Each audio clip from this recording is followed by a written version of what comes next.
Mitt namn är Henrik Aflodal och det här är The Spirits News specialare om Irish whisky. Vi ska tala om den irländska whiskyns uppgång och fall. Gäst i programmet är Carol Quinn, en världsauktoritet på irländsk whiskyhistoria. Men först skapelseberättelsen. Hur gick det till när irländsk whisky erövrade världen?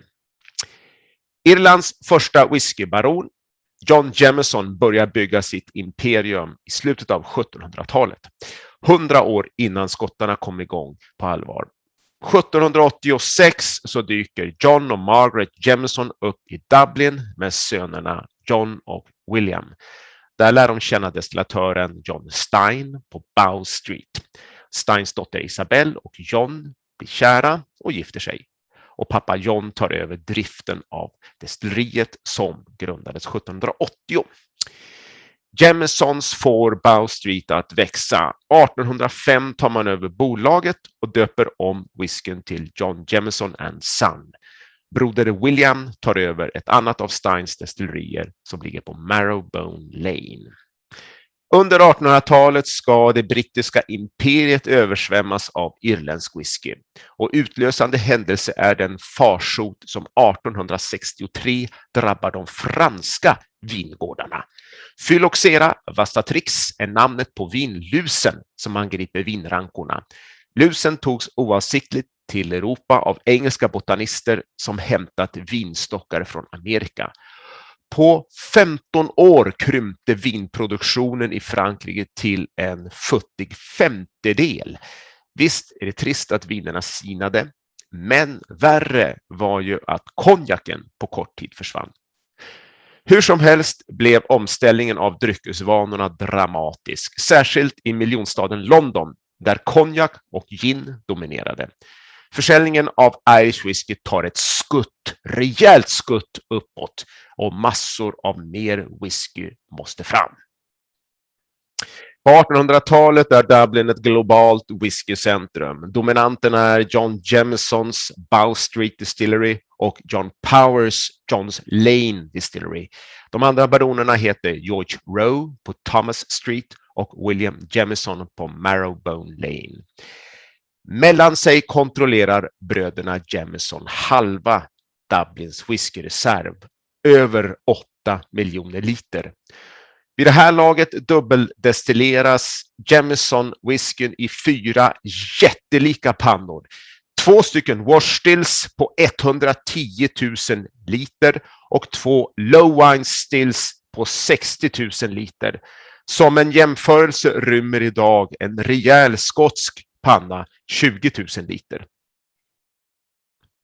Vad är det egentligen för sorts kvalitet irländarna gör?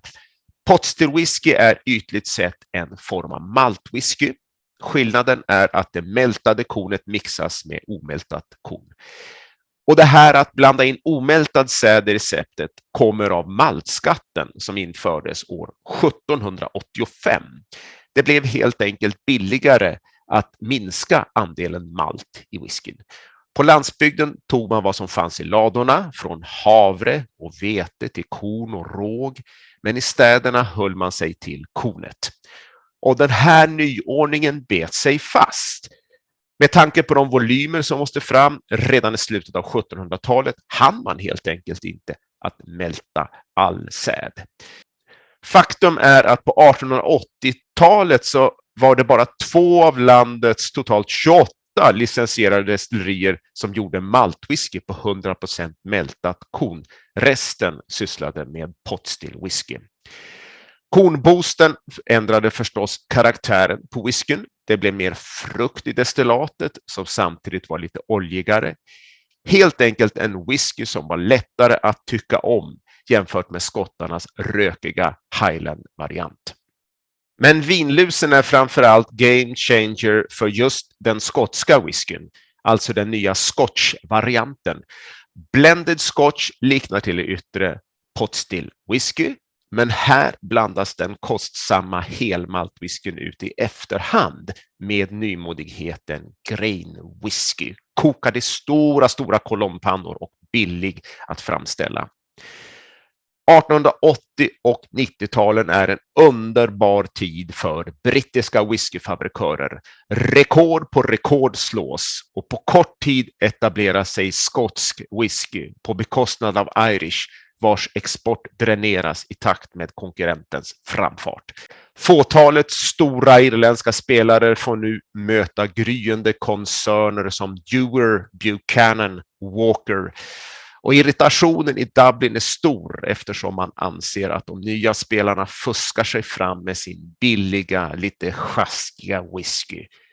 Blended blir ett skällsord och problemet är att den nya whiskystilen säljer bra och gillas av konsumenterna.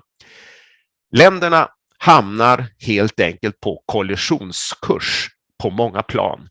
Och när Irish står på toppen omsätter man 12 miljoner 9-literslådor årligen. Det är otroliga 144 miljoner flaskor. Det är nu det börjar krångla. Och det är dags för oss att ringa upp Carol Quinn som ska hjälpa oss igenom den irländska whiskyns fall och makalösa recovery.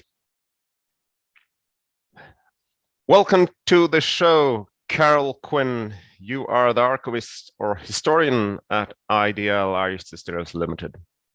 That's right, Henrik. Thank you very much for inviting me here today. So the first question here is, at the height of Irish whiskey in year 1900, you sold about 12 million 9-liter cases. Irish was the drink of choice in the world. Which brands were exported and where could you buy it? Well, it was the drink of choice of the world, and literally there was nowhere in the world that you couldn't buy it. It would be easier to list where it wasn't available than say where it was. By about 1900, you can get a glass of Irish whiskey in North America, South America. You can get it in Egypt. If you happen to be in Cairo, there's going to be no problem there. You can get it in Australia, New Zealand, literally all over the globe. And it's the drink of choice for connoisseurs. A lot of people don't realize this, but it was a very premium drink. It wasn't a cheap drink. And it wasn't the drink of the Irish diaspora, because quite a lot of them simply wouldn't have been able to afford it. It was for somebody who didn't mind paying for something a little bit more expensive because they realized that it was worth it. So it was the drink of a connoisseur. And in fact, it was so globally available that around this time, Jameson had its own label for Honolulu. It was selling enough in Honolulu that they actually had their own label. But to answer your question as to the brands that were available, the best-selling Irish whiskey at that time was Powers Irish whiskey. International also? Oh, yeah. And they were very globally driven and very export-led. And we have records from around 1900 showing that they're being sold, but in very high-end places around the world. Yeah. They're being sold in the restaurant of the House of Commons in London, and it's been sold in the restaurant at the Capitol building in Washington, D.C. So, a very popular, very premier drink. And Powers was also bottled in Ireland, exported by the bottle, but Jameson wasn't. It was exported by the barrel and bottled locally. Well, is that right? This is the thing. Traditionally for Irish distilleries, you had two routes to market. You could bottle it yourself and sell it in the bottle, or what most distilleries prefer to do is sell in bulk. So sell by the barrel or by an earthenware jug. And you would sell to wine merchants or to publicans, and the distillery would supply labels. Now, the reason they did this was that glass was expensive. And it was also the place in the distillery where you had one of the highest accidents rates, the bottling hall. So you have people bottling, they drop a bottle, they bend over to pick it up, two people knock their head, one of them cuts their hand, they're off to the hospital. So a lot of distilleries chose not to bottle. Powers were in fact the first of the Dublin distilleries to bottle in-house, and that was in 1886. And Jameson, as you say, preferred to sell it in bulk, but they had an export bottling hall in London. So the whiskey destined for export could be bottled in London and then sent off. Yeah. But interestingly, in relation to bottling, Powers Irish whiskey, as far as I know, were the first spirits company in the world to actually bottle in miniature. That's And that's right. the Baby Power. That's in 1889. Baby powers. Yeah. So anytime, in those days, you remember, Heinrich, and we used to jump on planes and travel around the world, and you could enjoy a little miniature at your seat. That's all thanks to Power's Irish whiskey. Yeah. So this was the height of the Irish evolution, and then came the Black Decades from 1910s and onwards, and it all started with the "what is whiskey" debate. Irish pot still makers challenged the new Scotch product. What really happened? What took place? Well, this is it. When Irish whiskey was being sold all over the world, the product was single pot still. And that was the signature style of Irish whiskey. And I see a great example of single pot still by your elbow there with redbreast. And what that means is that it's a whiskey made in a copper pot still from a mix of malted and unmalted barley. That's basically what it is. And usually it's triple distilled, which is a very long and expensive process. So there were other people looking for quicker ways to make whiskey. And with the invention of the coffee still, also known as the column still, in and around the 1840s, this was a quicker way of making whiskey, and it was known as grain whiskey, a blended grain whiskey. And the Irish pot still distillers considered it a very different drink, which it is, to pot still. So it wasn't that one was competing with the other. They're two very, very different drinks, but pot still was more expensive. So what you get happening around, from the 1870s onwards is you get a grain still whiskey manufacturers, who a lot of them were based in Scotland. They make their whiskey, they take a bottle of pot still and they just add it to the mix. And then they try and export it back to Ireland, calling it Irish single pot still. They can sell for an awful lot more money. So this is what the Irish whiskey distillers were angry about. They didn't mind grain whiskey or whiskey from a coffee still because it's a different drink entirely. But when you pretend that it's Irish pot still, they got very angry and they went to law. And of course, anybody who's ever gone down the legal route, well, you'll know that sometimes unexpected things get thrown up. So they wanted the court to say that their single pot still is the best whiskey and is the signature whiskey. And of course, the courts didn't say that. So it was a very frustrating time. But what they were really trying to do is just eliminate any possibility of counterfeit whiskey, because their name was so important to them and their standards. So as you say, that kind of kicked off a decline in the industry, and it is nothing to do with the whiskey itself. This is the interesting point. It's all external political actions, which for the period we're talking about, it kicks off with the First World War. Ireland is an island, and there was a lot of submarine activity around the island sinking merchant shipping. So if you're export driven, as they were, this was an issue. So exports had to be halted for the duration of the First World War. Yeah, which started in 1914, and just 2 years after that, there was an incident, I think, in the northern part of Ireland, and the War of Independence kicked off, 1916. 1916 is what we consider in Ireland the beginning of the modern Republic of Ireland, and you had the Easter Rebellion in Dublin. And that's when volunteers, it was a full-on rebellion and, a lot of violence on the streets, and many public buildings were taken over. It was in an attempt to remove British authority. And in fact, the Jameson Distillery in Bow Street was taken over by the rebels and was held for the full week of the Easter Rising. But these were people, very highly principled people. And you would think, okay, if somebody takes over a distillery, they're going to have a good time. But they really did not want any accusations of drunkenness or alcohol-induced violence. So actually none of the stock was touched. So the First World War ends. And in 1919, the records show that Jameson had its best distilling season ever. Okay. which was a bit unfortunate because 1919 is the evening before Prohibition. Yeah, but so, in that context, after the war, they had access to barley so they can lay down stock, and they produced more than ever, and then bang, Prohibition hits. For an export-driven, as you said, during the war, there was German subs you couldn't export any whiskey, and then suddenly the next thing happens. The next thing that happens is prohibition. Now, this wasn't a huge economic blow right then, because at that point, America wasn't the biggest market. You have to remember they were exporting to Australia, to New Zealand, to India, all over the world. But there's two things that happen as a result of prohibition. So you were entitled to drink alcohol, but you couldn't sell it.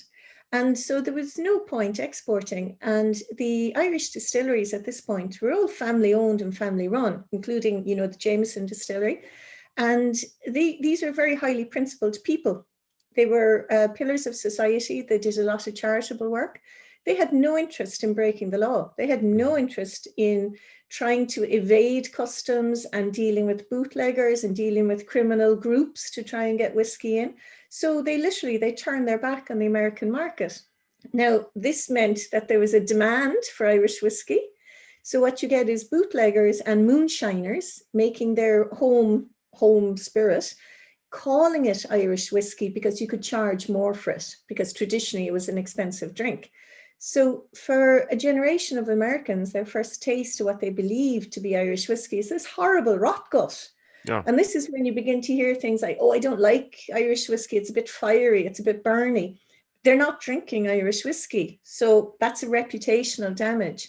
And the other thing that happens is that in Scotland, you had a lot of the whiskey industry run as a cartel at that point and run by middlemen and blenders.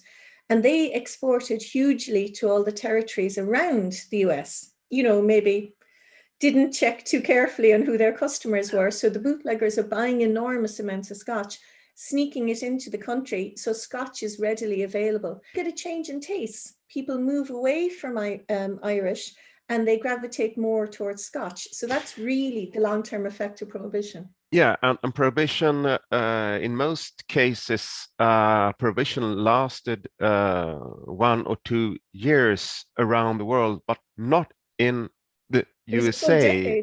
14 years. How was the reaction? I mean, the Irish guys, because it's a long period. It's a long period, but during the 1920s, they really just shrugged their shoulders and said, well, and continued selling to their other markets. Where that attitude backfires is when you get into the 1930s, because then Ireland enters into a trade war with Britain and territories associated with the British Empire. So you lose your trade with Australia, with New Zealand, with Canada, with India. You've lost America, and now you're losing these other huge markets. The Irish could export fairly good during the 1920s. Mm-hmm. Yeah, absolutely. Yeah. But then in the 1930s, it went really bad, because then the whole British Empire was closed for them. Well, you enter into a trade war, so it's one for all. And of course, by the end of, or mid-1930s, you're heading into the Second World War again, and another external global factor. That leads me to the phase after the post-war period. That must have meant tough times for Irish whiskey, and the 1950s must have been terrible, wasn't it? The 1950s were absolutely dreadful for Irish whiskey. And that's when you see a lot of the distilleries that had clung on for the 4 decades prior to that closing. One after another, they close, because simply they just can't keep going. They really haven't been earning money. And I suppose if any of your listeners are familiar with the Middleton distillery, which was one of the great distilleries of Ireland, by the 1950s, things are so bad that it's only distilling on certain years 3 weeks a year, because the market has shrunk to the domestic market only, and the surviving distilleries are all in competition with each other for this small domestic market. So there's no point in making too much whiskey because you don't have the customer for it. No. And then in the mid-1960s, if we move on 10 years, there are 3 surviving distilleries, and they came together to save Irish whiskey industry in despair. And an astonishing summit took place in Torin Country House. What happened? That's right. This is just the bleakest time, the blackest time for Irish whiskey.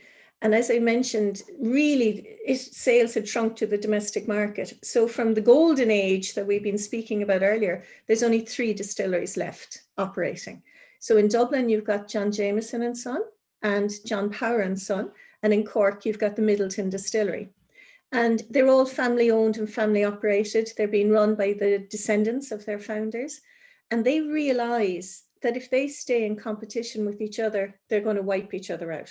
So it's really Frank O'Reilly, who at the time was leading the Powers Distillery, he calls the other 2 together. And he said, let's talk. And what was on the table was the idea of a merger of these 3 firms.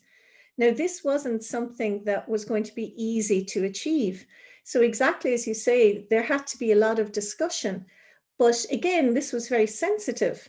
So what they did is, under the guise of visiting the home of Shane Jameson, whose home was in Turin House, County Waterford, on the pretext of going for a country house weekend, the heads of the 3 distilleries, who were all well known to each other, came to his home in Turin House, and they began to iron out the plan that the 3 would merge together, pool all their resources. This was the idea, pool their resources with the view of actually saving the Irish whiskey category. The aim wasn't to create some sort of super group or super organization. It was literally to save the ability to distill and make Irish whiskey. That's a quite amazing situation, I can imagine. The families agreed upon 3 epic decisions that changed the course for Irish whiskey forever, probably. Absolutely. First of all, they closed all existing distilleries and they built a new one. This is it. This was a time for radical action. And the 2 Dublin distilleries in particular, when they were built, they had been showpieces, and they were built really in open areas of Dublin city centre. And both of them, the Powers and Jameson, had been rebuilt in the Victorian era. But really, there hadn't been much investment since then because of the decline in the industry. And also, Dublin City had grown, and it was actually swallowing them up. So if you visit Bow Street today in Dublin, which is our brand home, the Jameson Distillery in Bow Street, you'll see the cobblestone streets around, very narrow streets. And that was fine when you had horses and wagons. But if you're trying to get a lorry, a modern lorry or a tanker in and out, it's impossible. So they knew that they had to take action.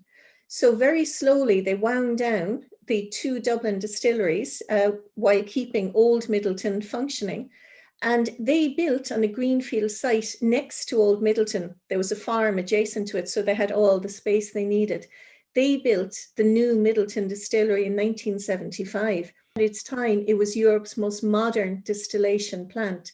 And it was built with the express engineering capability to be able to make all the different styles of whiskey that the 3 firms, Jameson, Powers, and Middleton, had been making traditionally. So it was the most up-to-date, the most modern, the most innovative, and it is today an engineering masterpiece. Yeah, and even more important during this phase was the decision to change the style of whiskey. Irish went from pot still, single pot still, to blended whiskey. That's a daring move, isn't it?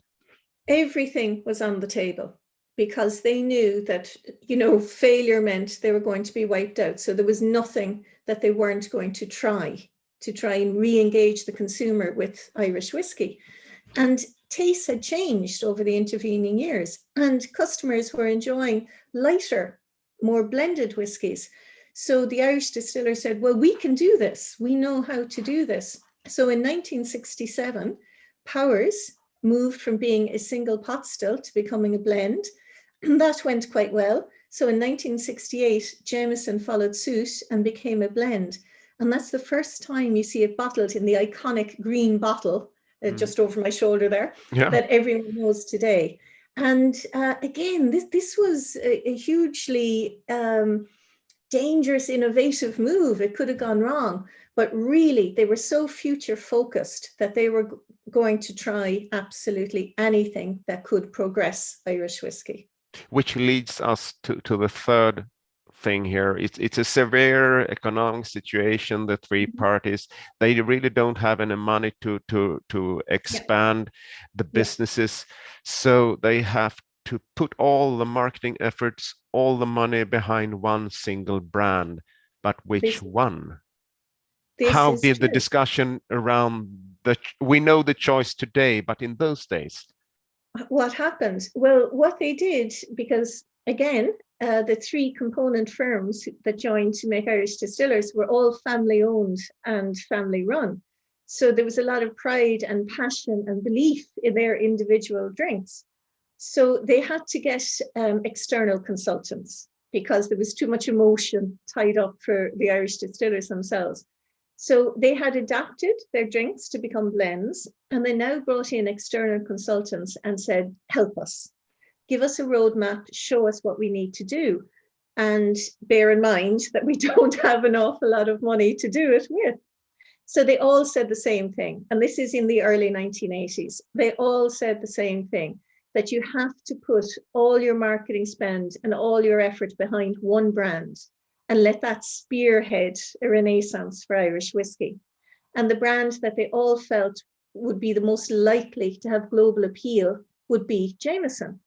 Now, of course, at the time, Powers was the best-selling Irish whiskey. But for the future, and this is what they were concentrating on really was the future, it was going to be Jameson. So that's what they did. And it's a great tribute again to Frank O'Reilly, who is the CEO or chairman, of Irish Distillers at the time.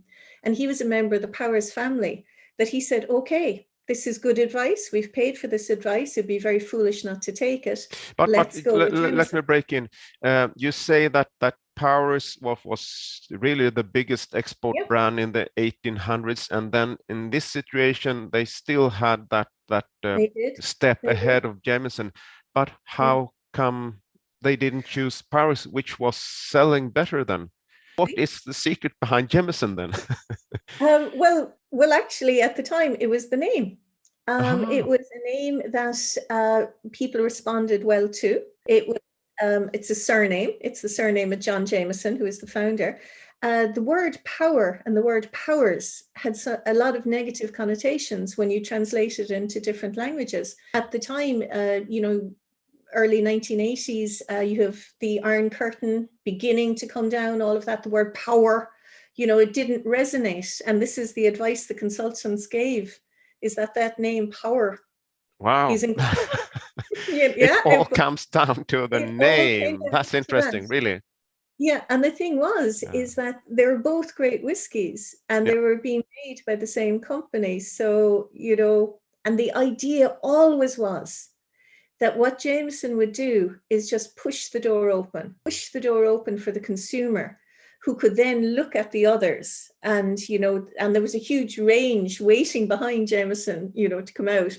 Beyond Powers, you have Redbreast, you had the Spot range, you had all these whiskies but there wasn't an Irish whiskey category. If you went into the bottle shop or if you were in any off license, you might see a section for different drinks from around the world, but there wasn't an Irish whiskey section.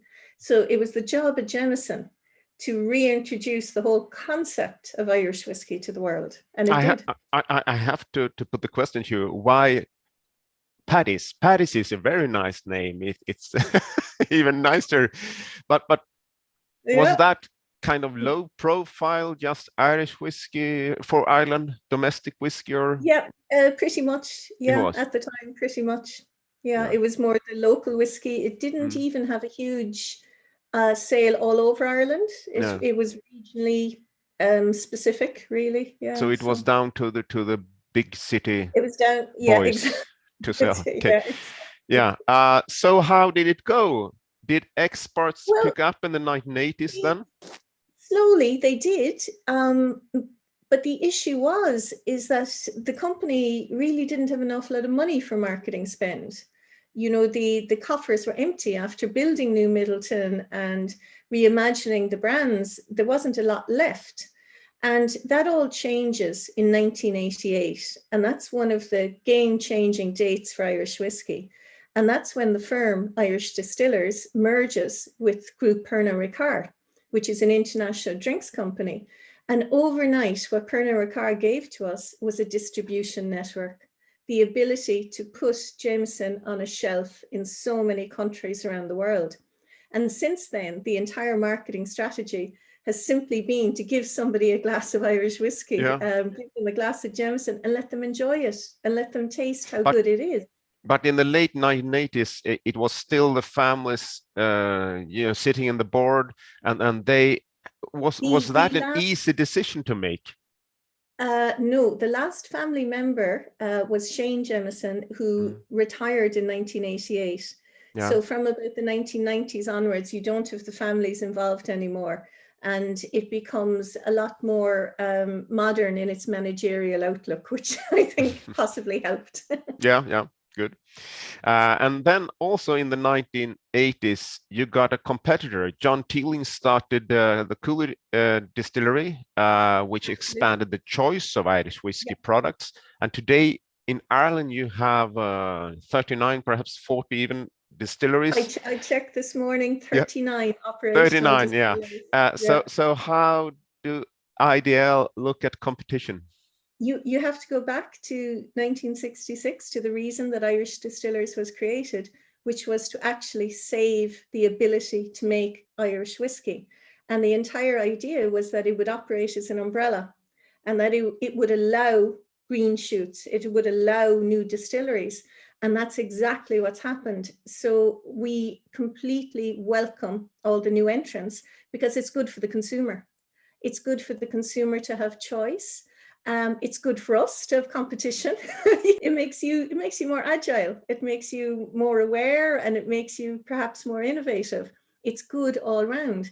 And for a long time, Irish Distillers were the only people capable of making Irish whiskey. So we had a lot of knowledge. So once the new entrants started becoming established, we set up a mentorship program where our distillers, our coopers, our masters of maturation would share knowledge with new entrants, because our position was we really welcome new people onto the scene, but please don't make a bad Irish whiskey. Don't let anyone again have the experience of drinking a drink called Irish whiskey. That's not nice. So in sharing our knowledge, we ensure the quality. So Irish Distillers were founder members of the Irish Whiskey Association, which has established itself as a lobby group, and also to help all the new entrants, because it's a minefield. You're dealing with customs and excise, you're dealing with export tax, but somebody else already knows how to do this, so share the knowledge. So we're very much excited by all the new entrants and the variety on offer to the Irish whiskey consumer. And today I have the 12-year-old Redbreast. Yes. It's a single pot still whiskey, original style of Irish whiskey. And everybody talks about that nowadays, the pot still whiskey. And for most consumers, it's almost a novelty. It's a new thing for them. In the 1980s, after the reboot, IDL just talked about Irish whiskey, which is a blended whiskey. But about 10 years ago, you really started to promote pot still whiskey, a single pot still. That's right. What happened? Yeah. Well, Jameson did what it was hoped that it would do. It created a conversation around Irish whiskey that made consumers more curious, and they wanted to dive behind just this one drink and to see what else was there. And because of that curiosity, it was in 2000 that we actually brought out a Jameson Millennium. That was a pot still, and that was to test the water, just to see how that would be received. And it was received very well. But it wasn't until, a good decade later that you see the revival. And in 2011, you see Power's John's Lane pot still coming onto the market. And that was received so well. And then after that, you see the Spot range, Yellow Spot, Red Spot. It's been joined by Blue Spot. The fantastic Redbreast range are all coming out because customers can't get at them quick enough. But it took Jameson to actually make people say, oh, Irish whiskey, I wonder what that is, and then dive a bit deeper. And there was pot still waiting to be discovered. So is this the next step? I mean, in this context, what's the future for single pot still whiskey? Will it replace blended over time, or What's No, your guess? I wouldn't think so. I think they're going to sit happily side by side, because there is a whiskey for everyone and for every occasion. And there's some occasions after work when you're just in the bar with your friends and you're looking for something light and fun and maybe a cocktail. There's going to be times when you're sitting down to a beautiful meal and you want a nice aperitif. And there's going to be times you're sitting by yourself, by your fire with a good book, and you want something that, you know, you can almost enjoy the aroma as much as the drinking. So there needs to be a whiskey for every occasion. So there will always be pot still and blended. Yeah. And within blended now, you've got the rise of premium expressions such as Jameson Black Barrel, which in the last year or two, I think, has seen sales grow by over 30% because people are searching for a more premium drink. So you need to have the range to satisfy the consumer. It looks absolutely lovely. Cheers. Cheers, sláinte. Sláinte. Thank you, Carol. En helt otrolig historia, eller hur? Från toppen av världen till snudd på total utplåning.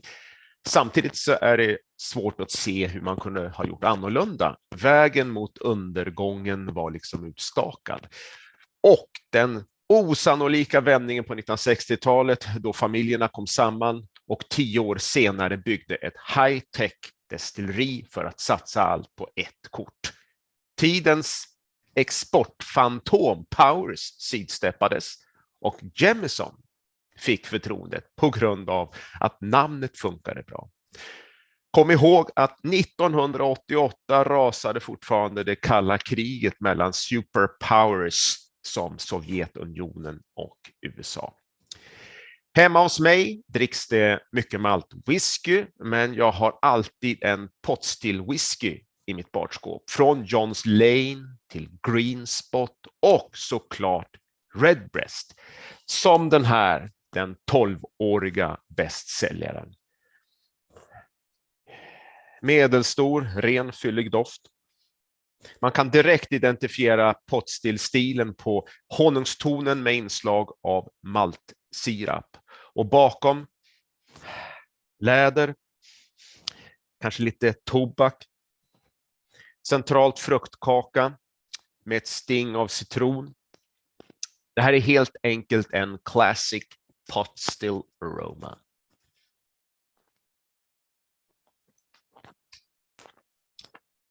Yummy.